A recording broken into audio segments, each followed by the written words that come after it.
Minha noiva me jogou o anel e foi embora com outro. 2 anos depois, dói nela me ver com a vida que ela sempre quis. Ela queria um homem de verdade. Mas trocou meus jantares improvisados por resortes, e meus abraços por ternos caros. E enquanto ela exibia o novo namorado como um troféu, eu só observava. Em silêncio. Porque o mundo gira. E quando girou, foi ela quem apareceu na minha empresa, implorando por uma segunda chance. Tenho 29 anos e conheci minha ex-noiva, Alba, que hoje tem 26, de um jeito que mais parece cena de uma comédia maluca. Era 2 da manhã e eu estava na biblioteca, com o olhar perdido, depois de passar 12 horas seguidas programando. Foi quando uma garota, com um cabelo cheiroso e um café na mão, tropeçou e derramou o latte inteiro no meu notebook. Qualquer outra pessoa teria surtado, mas eu só disse, bom, pelo menos agora meu código tem sabor. Em vez de fugir, ela riu. E foi assim que tudo começou. Ficamos juntos por 4 anos, sendo os últimos 8 meses noivos. 4 anos acreditando que a gente tinha algo verdadeiro. Pedi Alba em casamento com um anel pelo qual economizei durante 6 meses. Ela aceitou. Chorou de felicidade e postou fotos nas redes sociais com legendas dizendo que era para sempre. Ela costumava ir até meu apartamento no terceiro andar, um lugar minúsculo de uns 60 metros quadrados. O prédio tinha personalidade, o que é uma forma educada de dizer que tudo era velho e quebrado e o dono não ligava, mas Alba parecia adorar. A gente decorou o lugar com luzinhas de loja de desconto, pôsteres que eu tinha colecionado ao longo dos anos, e claro, com meu gato Pixel, sim, eu dei esse nome de propósito. Ele era um vira-lata resgatado, com o hábito irritante de derrubar tudo que via pela frente, mas toda noite dormia enroscado entre a gente. Alba dizia que era mais do time dos cachorros, mas eu pegava ela conversando com o Pixel quando achava que ninguém estava ouvindo. A família dela, por outro lado, nunca me aceitou de verdade. Eles não diziam na cara, mas dava para sentir. A mãe dela vivia me lançando olhares de desprezo, e o pai sempre perguntava sobre meu projetinho de computador com aquele tom de quem fala do amigo imaginário de uma criança. Os encontros familiares pareciam uma peça de teatro onde eu era o público e, ao mesmo tempo, o alvo das piadas. Curiosamente, naquela época Alba era diferente. Ela zombava do mundo elitista dos pais, dizia que não ligava para dinheiro nem status. A gente comia comida chinesa sentados no meu futon, assistindo série num computador que levava 5 minutos só para ligar. Ela falava que nada daquilo importava, mas no fim, tudo não passava de palavras vazias. A primeira rachadura no nosso relacionamento apareceu 6 meses antes do fim. A colega de faculdade dela ia se casar. Eu economizei por meses para alugar um smoking decente e comprar um presente de casamento. Achei que seria divertido, como uma prévia da nossa própria comemoração. Mas assim que chegamos na festa, eu percebi que estava em outro mundo. Tinha escultura de gelo, orquestra ao vivo, champanhe que provavelmente custava mais que minhas compras do mês. Todo mundo parecia modelo de revista, e eu, completamente deslocado. Alba, por outro lado, se sentia em casa. Conversava com ex-colegas sobre seus empregos em grandes empresas, apartamentos luxuosos e férias no exterior. Eu só segurava uma bebida, tentando participar das conversas, que acabavam assim que eu dizia que trabalhava em uma startup. Mesmo tendo pedido para não sentar com os amigos da faculdade, acabamos na mesa com os amigos dos pais dela, gente mais velha, cheia de grana, que passou o jantar inteiro falando sobre investimentos e imóveis. Tentei explicar meu projeto de forma simples, mas um deles riu e soltou: ainda brincando com computador? Tá na hora de arrumar um emprego de verdade. Ainda mais agora que vai casar, precisa amadurecer. O pior é que Alba não me defendeu. Só pareceu constrangida e mudou de assunto. No carro, quando falei sobre isso, ela disse que eu era sensível demais e que devia ter levado na esportiva. A próxima sinal veio algumas semanas depois. A mãe dela me chamou para tomar um café, só nós dois. Fomos a uma cafeteria chique da região dela, onde um café custava $8 e todo mundo parecia estar fechando a cor dos milionários. Ela chegou atrasada, vestida com roupas de marca, nem pediu desculpas e já foi direto ao ponto. Disse que andava pensando na minha situação, como se minha vida fosse um problema a ser resolvido. Tirou da bolsa uma pasta com vagas de emprego.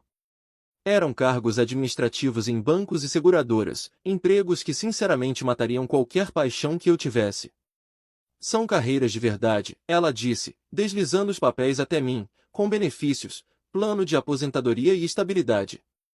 Falou sobre começar de baixo, como o filho mais velho dela havia feito. Eu fiquei sem palavras. Ela queria que eu abrisse mão do meu sonho para virar regulador de seguros.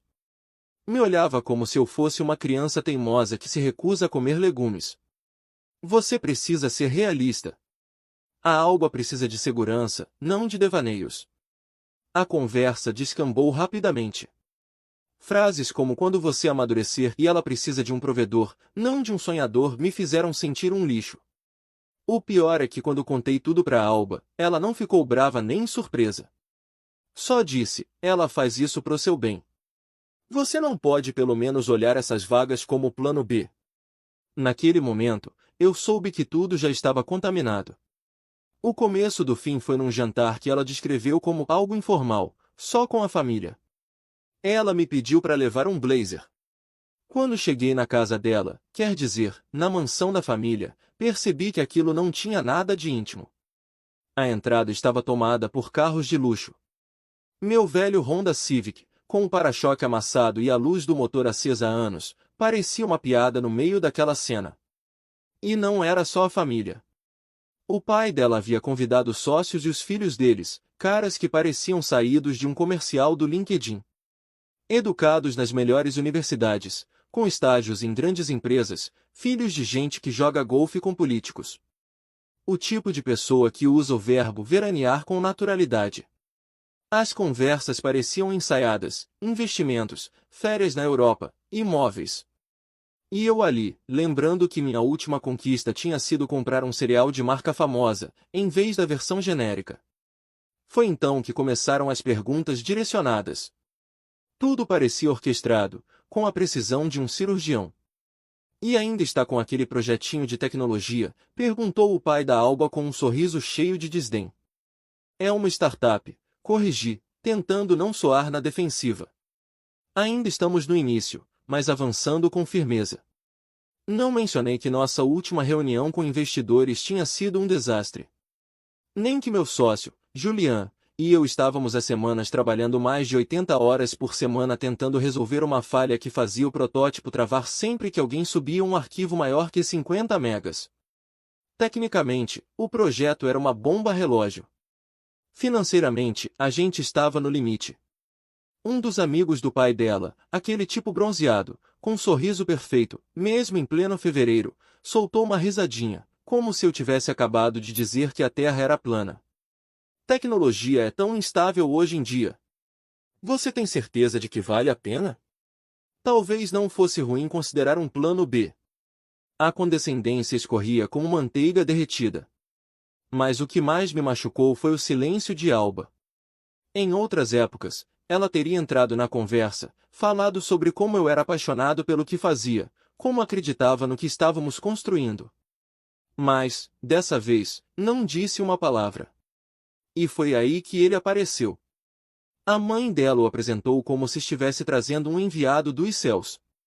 O nome dele era Brody, recém-promovido a sócio júnior em um renomado escritório de advocacia corporativa. Formado em Princeton, com pós-graduação em Direito. Um exemplo de sucesso. Brody era tudo que eu não era. Alto, elegante, com terno sob medida e, provavelmente, sem nunca ter precisado checar o saldo bancário antes de comprar um café. Falava do bônus mais recente como se estivesse comentando sobre o tempo. Contou sobre o novo apartamento na área nobre da cidade, seu plano de 5 anos para virar sócio principal. E Alba? Olhava para ele como se estivesse hipnotizada. Fazia perguntas, ria das piadas sem graça dele, mostrava mais interesse pelo trabalho de Brody naquele jantar do que jamais demonstrou pelo meu. Cada pergunta dela era como uma facada. Eu mal falei 10 palavras a noite toda. Toda vez que tentava me inserir na conversa, me deixavam falar por alguns segundos antes de voltar o foco para os feitos de Brody ou alguma outra história de sucesso que não era minha. Eu observava, atônito, enquanto a Alba que eu conhecia ia desaparecendo. Aquela que costumava rir da arrogância dos outros, agora parecia se tornar exatamente como eles. Quando voltamos para o meu apartamento, ela estava diferente. Reclamou do elevador quebrado, que já estava assim há meses. Fez cara feia quando o Pixel pulou na cama, mesmo sendo o mesmo gato que antes ela dizia adorar. Comentou que o banheiro era pequeno, como se estivesse vendo o lugar pela primeira vez. Naquele instante, eu soube que algo tinha se quebrado. Só não sabia o quão rápido isso se tornaria oficial. Uma semana depois, ela apareceu na minha porta depois do trabalho. Ainda estava com roupa de escritório. Sentou na mesinha da IKEA onde a gente já tinha dividido tantas noites, jantares improvisados, jogos com os amigos, conversas sobre o futuro. A gente precisa conversar. Na hora, percebi que ela tinha ensaiado aquilo. Estive pensando muito sobre nós. Sobre o que eu quero. O que eu preciso. Eu já sabia para onde aquilo ia, mas deixei ela falar. Eu te amo. Mas eu preciso de estabilidade. Não posso continuar esperando você se estabilizar. Minha família me fez enxergar que preciso de alguém que já esteja nesse ponto. Alguém que possa me oferecer a vida que eu mereço. Alguém como o Brody, falei sem rodeios. Ela nem teve o cuidado de fingir surpresa. Sim. Alguém como ele. E então, finalmente, ela parou de fingir. Eu tentei me adaptar, disse, olhando em volta com desprezo para o meu apartamento, como se cada canto fosse prova do meu fracasso. De verdade, eu tentei. Mas não consigo continuar fingindo que essa é a vida que eu quero.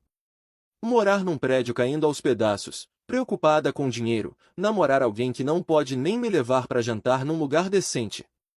A mesma pessoa que dizia amar nossas noites simples.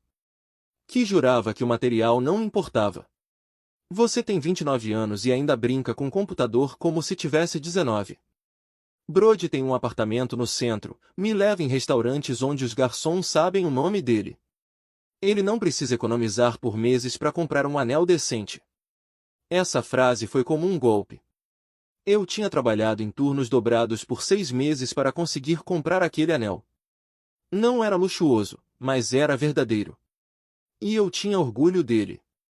Nossa, então é isso que você pensava de mim esse tempo todo? 4 anos juntos, e só agora você diz isso, Alba. Por que perdeu tanto tempo então? Ela respirou fundo, como se estivesse cansada até de mim. Te dei 4 anos para mudar, para virar alguém que valesse a pena. Mas você continua sendo o mesmo sonhador sem um tostão que conheci na faculdade. Só que agora mais velho. E isso é patético. A discussão esquentou. A tensão explodiu até que ela fez algo que nunca vou esquecer. Arrancou o anel do dedo e me jogou. Ele bateu no meu peito e caiu no chão.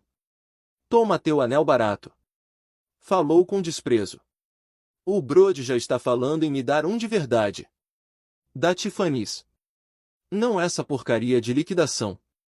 Olhei o anel no chão, o mesmo que ela recebeu chorando de felicidade, o mesmo que simbolizava tudo que eu sonhava construir com ela. Sabe o que é patético, Alba? Fingir que ama alguém, enquanto no fundo tá só esperando que a pessoa se transforme em outra. Fingir que não liga para coisas superficiais, quando nem consegue admitir quem realmente é desde o começo. Ela ficou vermelha de raiva. Pelo menos eu não desperdiço minha vida correndo atrás de sonhos impossíveis. Tem razão. Peguei o anel do chão. Você não desperdiça sua vida. Tá desperdiçando a minha. Ela se levantou, pegou a bolsa e, antes de sair, disparou o último golpe. Brody passa aqui às 8. Ela queria que eu soubesse que iria direto de terminar nosso noivado para sair com o upgrade dela. Que bom para vocês. Falei, abrindo a porta. Desejo toda a felicidade do mundo. 2 dias depois, ela já estava oficialmente com Brody no Instagram. Lá estavam eles. Em um resort de luxo, com roupas combinando. Ele com o braço na cintura dela, ela sorrindo como se tudo estivesse exatamente onde devia estar. Na legenda da foto: encontrei meu pra sempre. Enquanto isso, eu ainda dormia do lado da cama que costumávamos dividir. Ainda encontrava elásticos de cabelo dela pelos cantos mais aleatórios. Metade das coisas dela ainda estava no meu apartamento, porque nem tempo teve de buscar. E o anel estava em cima da cômoda, me lembrando todos os dias o quanto eu fui ingênuo por acreditar em um para sempre. Queria poder dizer que canalizei toda essa dor em sucesso, que criei uma empresa milionária e dei a volta por cima com garra e foco. Mas isso só acontece em filmes. Na vida real, tudo é mais sujo, mais bagunçado. Eu desmoronei. A nossa startup faliu um mês depois do término. Os investidores desistiram depois que nosso protótipo falhou miseravelmente durante a apresentação que deveria ser o nosso grande lançamento. O app travou 3 vezes nos primeiros 5 minutos. E, quando finalmente funcionou, estava tão lento que a plateia começou a checar os próprios celulares, entediada. 2 semanas depois, Jake, meu sócio e cofundador, aceitou uma vaga na Microsoft. Não o culpo. Ele tinha dívidas estudantis para pagar e uma namorada que, ao contrário da minha, apoiava a carreira dele. Eu fiquei sozinho. Sem empresa, sem dinheiro, com um aluguel que não podia mais pagar e vendo meus últimos trocados evaporarem mais rápido que lanche grátis em evento de faculdade. Tive que devolver o apartamento. Foi meu amigo Kai quem me salvou. Nos conhecemos no primeiro ano da faculdade. Ele nunca entendeu direito o que eu via na Alba, mas sempre me apoiou. O AP dele era ainda menor que o meu, um estúdio onde a sala era também o escritório. Mas sem que eu pedisse, ele esvaziou metade do armário e me ofereceu o quartinho de hóspedes, para mim e para o Pixel. Lembro da cara dele quando cheguei com minha vida inteira em sacos de lixo. Cara, ela te disse mesmo que o anel era barato? Disse com um misto de indignação e pena. A verdade é que aquele anel tinha me custado mais do que o carro dele. Tá, o carro dele era praticamente sucata, mas mesmo assim. Aquilo foi o jeito dele mostrar apoio. Um amigo de verdade. Enquanto isso, a nova vida de contos de fadas da Alba se espalhava pelas redes sociais como uma vitrine perfeita. Férias em lugares que eu só conhecia por filmes. Jantares em restaurantes onde nem colocam o preço no cardápio. Cada postagem parecia um recado direto. É isso que eu mereço. Algo que você nunca poderia me dar. Mas o golpe mais baixo veio quando encontrei a Alba e o Brody por acaso. Foi numa cafeteria no centro. Eu estava retirando um pedido pro Uber Eats. Sim, era essa a diferença das nossas vidas naquele momento. O ar-condicionado do meu carro já estava quebrado fazia 3 meses. Com os vidros abertos, o calor de quase 35 graus, eu suava sob as poucas roupas limpas que ainda tinha. Já estava mais de 10 horas na rua, e ainda faltavam vários pedidos para bater a meta do dia. E lá estavam eles, sentados do lado de fora da cafeteria, como se tivessem saído direto de um catálogo de vida perfeita.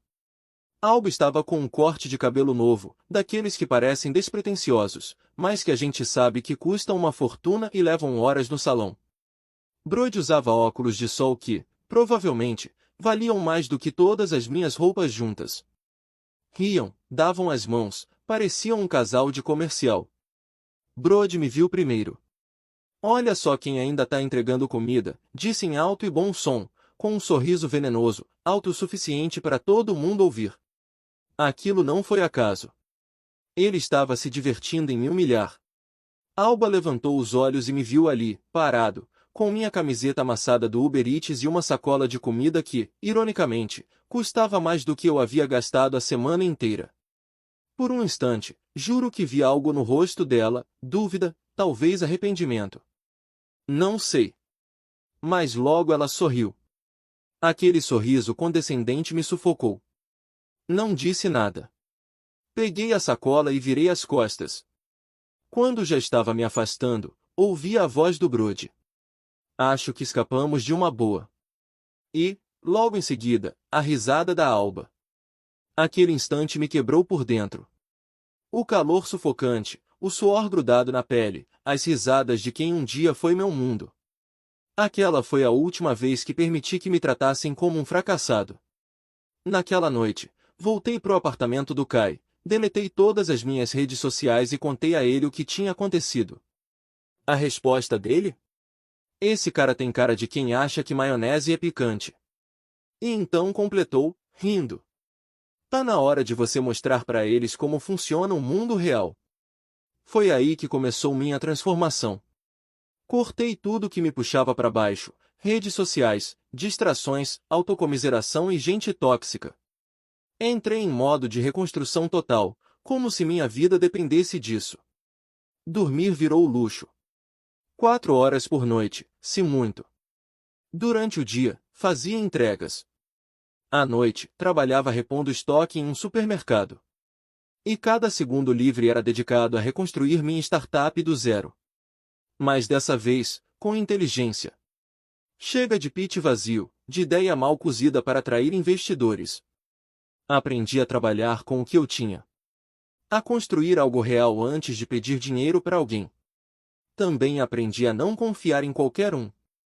Meu círculo se resumia ao Kai e a mais 2 amigos que provaram estar comigo quando tudo desmoronava. Kai foi essencial. Me trazia café de madrugada enquanto eu programava. Garantia que eu comesse algo além de barrinha de proteína. E nunca reclamou por a sala dele parecer um laboratório em guerra. Inclusive, me ajudou a conseguir meus primeiros clientes corporativos através dos contatos dele. Nunca pediu nada em troca. Só queria me ver vencer. Durante 2 anos, desapareci do radar da Alba. Não sabia o que ela fazia, nem com quem estava. E, para ser sincero, parei de me importar. Enquanto ela vivia sua vida perfeita com Brody, eu trabalhava mais duro do que jamais imaginei. A nova ideia da empresa veio justamente do fracasso anterior. Em vez de tentar criar mais um app visionário para consumidores, me concentrei em algo sólido, software B2B. Especificamente, ferramentas de análise de contratos com inteligência artificial para escritórios de advocacia. A reação do Kai foi impagável. Então basicamente você está criando um programa que substitui advogado. Vai salvar o mundo e se vingar ao mesmo tempo. Nível vilão de HQ. Era um projeto sem glamour, sem brilho para postar em rede social. Mas resolvia um problema real. Eu mesmo tinha passado por isso, tentando entender contratos quando abri minha primeira empresa. Escritórios pequenos se afogavam em burocracia. Nosso sistema lia e detectava cláusulas críticas em segundos. E o melhor, tinha gente disposta a pagar por isso. Tudo mudou de repente. Um artigo pequeno numa revista especializada. Um cliente satisfeito que publicou uma resenha. E os boatos fizeram o resto. De uma hora para outra, os clientes começaram a nos procurar. Meu time era extraordinário. Gente comprometida, que acreditava tanto na visão quanto eu. Viraram minha família. Até o Jack reapareceu nessa fase, querendo voltar. Disse que a Microsoft era boa, mas sentia falta da energia de uma startup. Respondi que já estávamos completos, não por rancor, mas porque meu time atual era firme e leal. Em poucos meses, o crescimento foi exponencial. Fechamos contrato com um dos 5 maiores escritórios jurídicos do país. Isso atraiu ainda mais contratos, mais prestígio, mais investidores. A empresa que começou na sala de um AP, agora tinha escritórios em Londres e Singapura. Estávamos expandindo globalmente, sacudindo uma indústria que não mudava há décadas. E a ironia? A maior transformação que causamos foi justamente na área do direito corporativo, o setor onde Brody trabalhava. Nossas ferramentas estavam automatizando as tarefas dos advogados juniores, exatamente aquelas que alavancaram a carreira dele. Quando me dei conta disso, Kai quase engasgou com o café de tanto rir. Você tá me dizendo que sua empresa está tirando o emprego de advogados de elite, tipo aquele palhaço? E ele nem faz ideia. A primeira vez que voltei a ver a Alba foi numa conferência do setor. Mas não como espectador, dessa vez, eu era o palestrante principal. 1 ano antes, eu nem teria conseguido pagar o ingresso. Agora, estava no palco principal falando sobre como a inteligência artificial estava transformando o setor jurídico, diante de uma plateia cheia de investidores e executivos de alto escalão. Depois da apresentação, enquanto cumprimentava pessoas interessadas em fazer negócios, reconheci os pais da Alba do outro lado do salão. Os rostos deles diziam tudo. A mãe dela congelou com a taça de champanhe parada no ar. E o pai, o mesmo que riu do meu projeto num daqueles jantares, apenas fez um leve aceno com a cabeça. Lento. Carregado de respeito. E então a vi. Alba. Estava de pé, parada, olhando para mim como se tivesse visto um fantasma. Continuava bonita, sim, mas já não transmitia aquela confiança ensaiada das redes sociais. Tinha algo nela que havia apagado. Não trocamos uma palavra. Nem tentamos nos aproximar. Mas eu vi com clareza o exato momento em que ela percebeu quem eu era agora. O homem que ela largou por achar um fracassado, agora era mais bem-sucedido que qualquer um do círculo social dela. Lembro da mensagem que enviei pro Kai depois. Ela tinha a cara de quem acabou de perceber que perdeu a chance da vida. Me diz que sim, por favor. A partir daquela noite, tudo começou a acontecer rápido. Em certos círculos, as notícias correm, especialmente quando alguém sai do nada para o topo. Semanas depois da conferência, comecei a receber convites para eventos que eu nem sabia que existiam. Um deles veio direto do pai da Alba. Me convidou pessoalmente. Aceitei, não por busca de aprovação, mas porque eu sabia exatamente o que eles queriam, se vincular ao meu sucesso. Cheguei de propósito com atraso. Quando entrei, vi logo os dois, Alba e Brody. Ele parecia exausto. Tenso. Com aquele olhar de quem sabe que o mundo está desabando, mas não tem ideia de como impedir. Se agarrava ao celular como se fosse um salva-vidas. A firma onde trabalhava estava perdendo clientes num ritmo alarmante. Justamente para empresas como a minha. Os escritórios tradicionais não conseguiam competir com a eficiência da inteligência artificial. O modelo antigo estava morrendo. E quem não conseguia se adaptar, estava ficando para trás. Talvez Brody ainda não soubesse que eu era a fonte do colapso. Mas ele já estava sentindo as consequências. Alba, por outro lado, sabia exatamente. Quando nossos olhares se cruzaram, vi a mesma expressão da conferência anterior, só que ampliada. Arrependimento. Puro e inegável. Uma semana depois, ela me mandou mensagem. Eu já tinha apagado o número dela há tempos.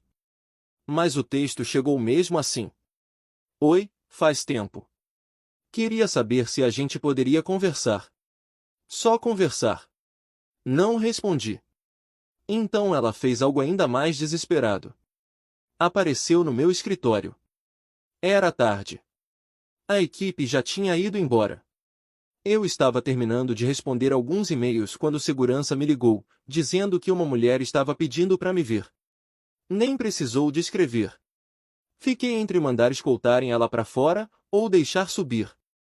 Decidi deixar subir. Esse era o momento para qual, sem saber, eu vinha me preparando desde o dia em que ela foi embora. Ela entrou com passos inseguros, observando o mobiliário moderno, os prêmios na parede, tudo muito diferente do apartamento pequeno que um dia compartilhamos.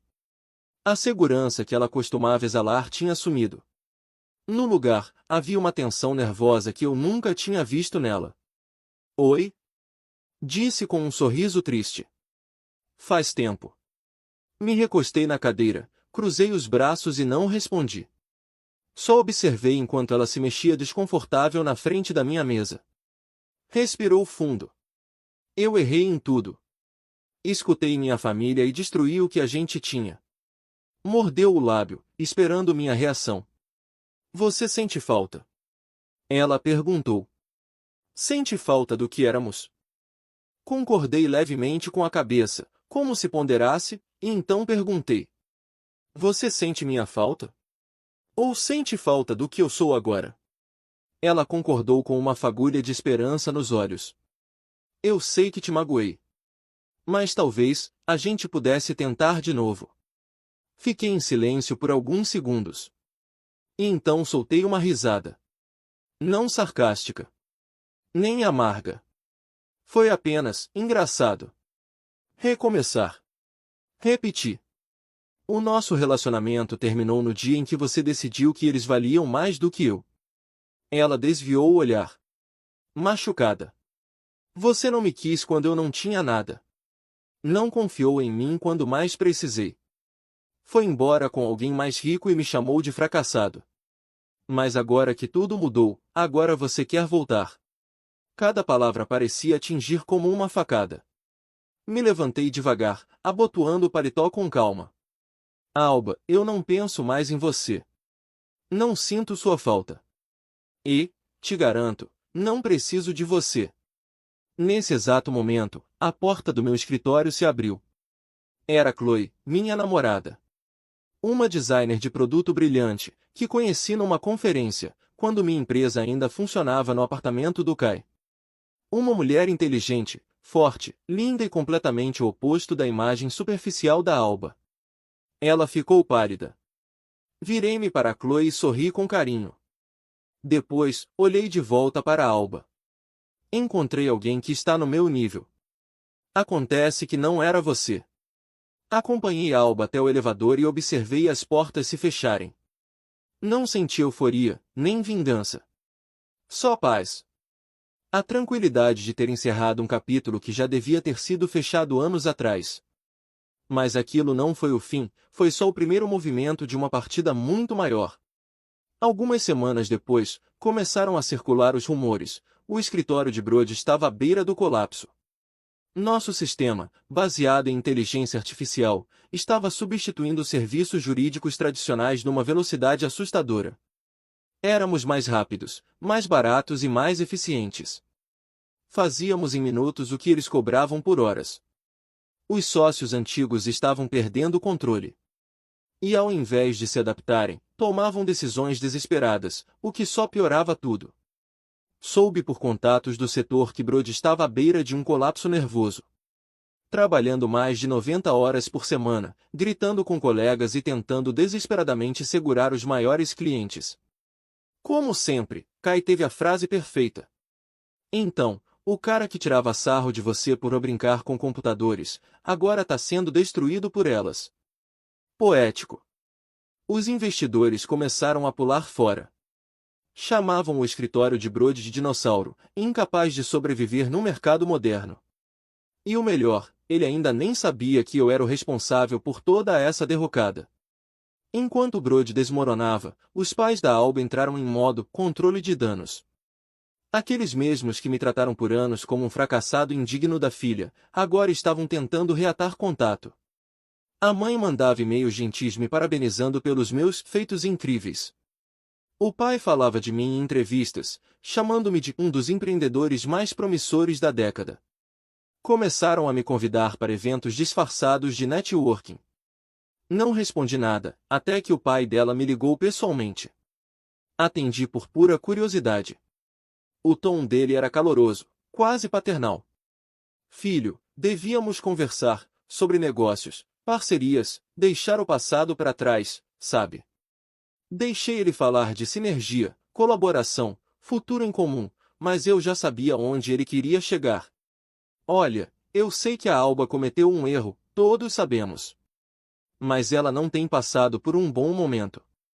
Talvez, se vocês dois apenas. Desliguei antes que terminasse a frase. Não havia arrependimento. Nenhum pedido de desculpas. Só um jogo sujo para tentar salvar as aparências. Essa foi a última vez que atendi qualquer ligação deles. Mas o melhor ainda estava por vir. O momento em que Brody finalmente entendeu quem estava por trás da queda dele foi impecável. Eu participei de mais uma conferência, dessa vez como painelista.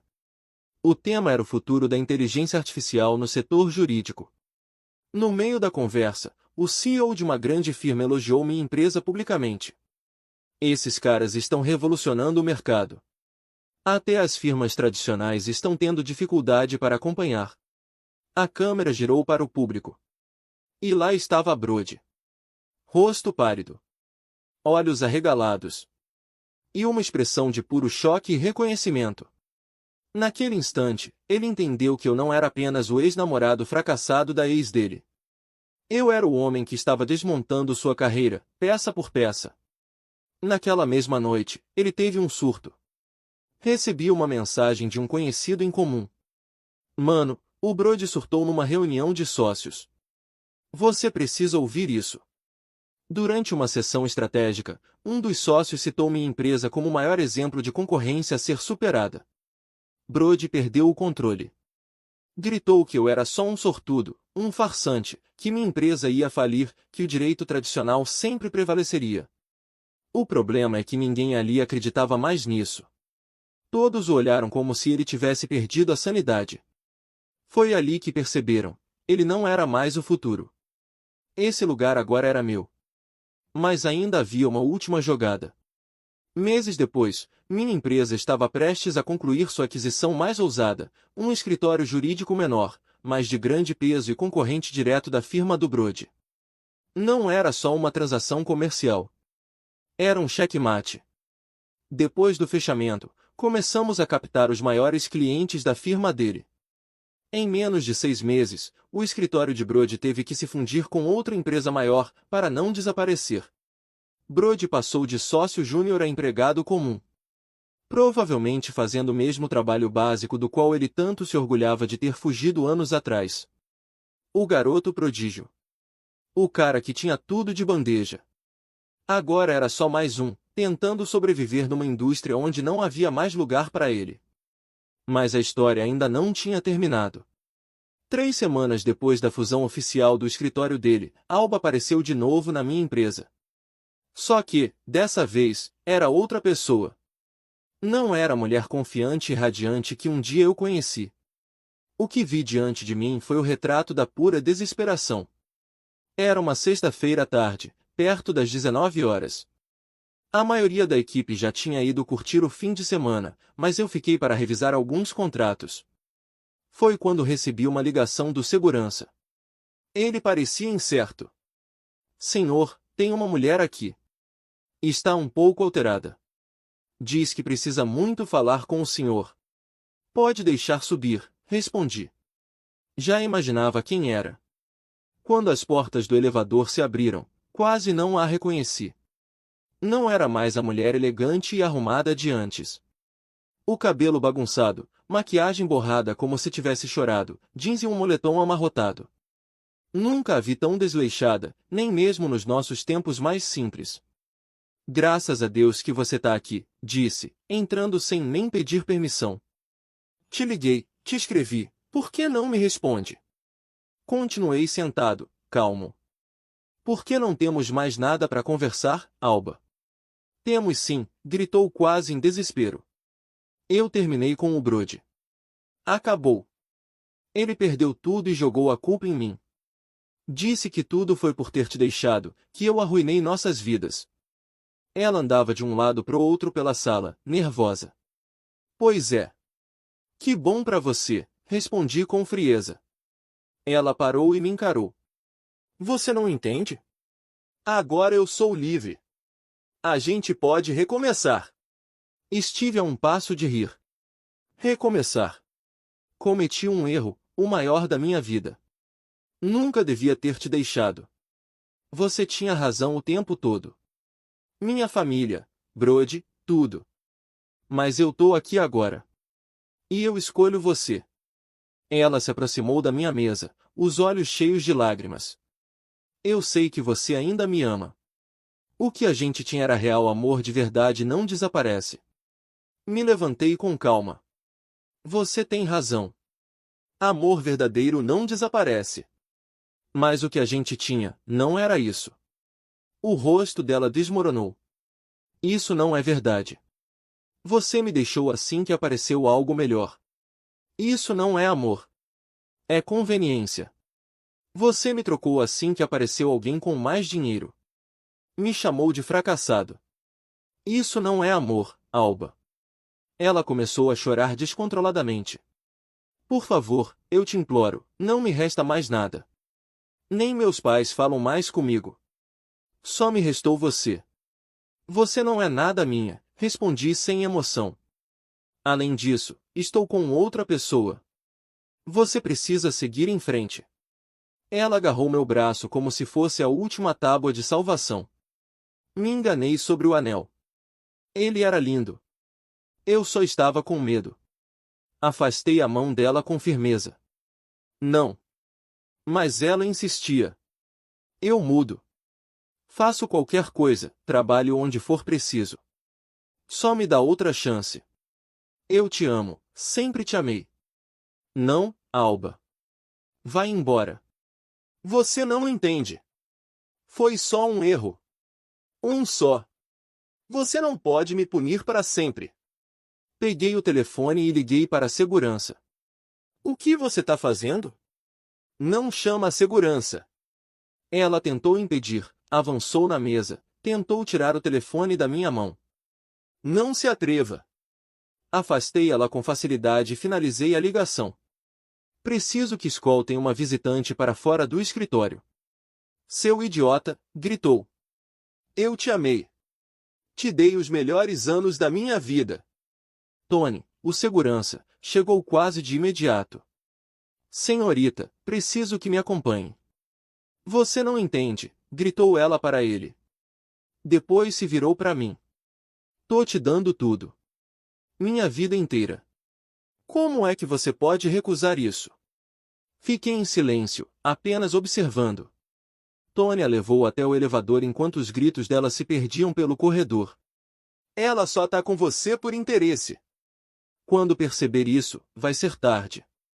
E aí vai lembrar que eu sim te amei. Foi a última coisa que disse, antes que as portas se fechassem.